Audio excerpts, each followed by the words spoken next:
Mas mahirap ang maghanap ng trabaho, pero nahihirapan na po ngayon ang ating mga trabahador.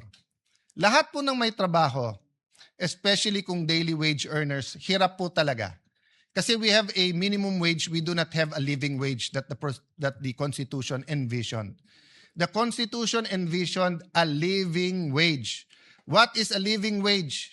Sapat sa tirahan, whether yan ay rerentahan o huhulugan, sapat sa pagkain sa buong pamilya, 3 beses man lang sa isang araw at ang Pilipino ay mahilig magmerienda, sapat sa anak na gustong mag-aral, sapat sa panggastos sa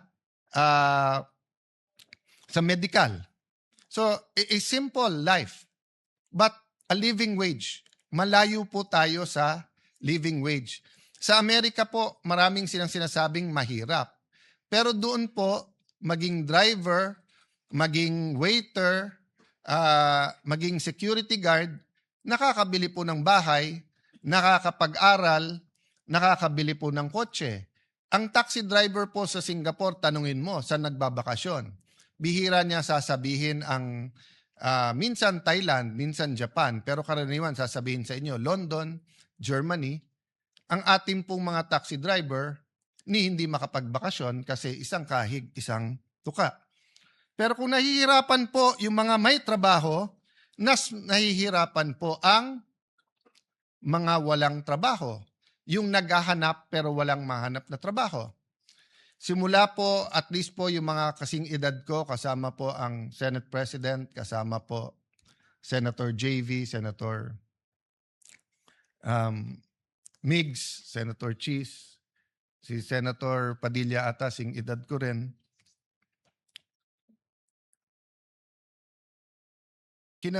Namulat na po kami na may OFWs. And may lugar po na mabibilib ka, for example po, ibang-iba ang akalain ko sa Saudi. Pero pagdating ko doon po, kahit draftman kahit hindi po siya architect or engineer, bossing-bossing doon. Talagang sanay sa mga lugar, etc. No? May mga peligro din, pero lalo po kung ikaw isang professional, ikaw isang architect, for example, doon, na pagtatapos yung anak at magka-ambisyon man sila na yung anak nila ay magtrabaho din doon, it is from strength to strength or from one level of socio-economic status to a higher level. Hindi katulad po, for example, ng iba nating mga nani sa Hong Kong na ang kinikita ay katumbas po ng 18 to 25,000 pesos. Kung 5 yung anak, it barely pays the bill. So malamang po yung asawa OFW din.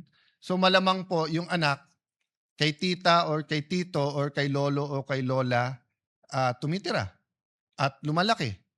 At ang problema, dahil nga sa poverty, hindi rin po nakakatapos yung iba. Second generation sila na OFWs, pero hindi tumaas ang antas ng trabahong at ng kita na inaasam-asam nila. So ang tanong ko, Mr. President, going back to vision, can we not have a vision, whether it's 5 years, 10 years, 20 years, where a Philippine president can say, at this year, there will not be any more, let's say it's 2026. Wala bang pwedeng magsabing in 2041 or in 2050? Yung totoo hindi bola.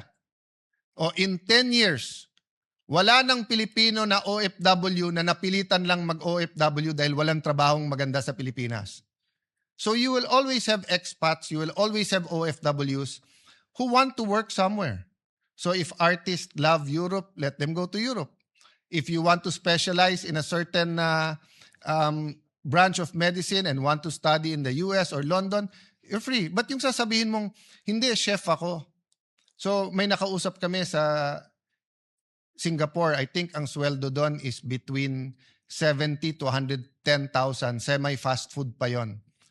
Sabi niya, sir, kalahati lang. Kung 110 ang sweldo ko dito, kitain ko lang 55,000 sa Manila. Okay na ako. Pero kung hindi ka rin naman chef ng first class na restaurant o hotel, hindi ka naman kikita ng 55,000 dito. So napipilitan siya mag-abroad. At pag tinanong mo bakit, hindi para sa sarili niya. Hindi para magka-iPhone siya. Hindi para magka-kotse siya. Kung hindi para makapag-aral yung kanyang mga anak.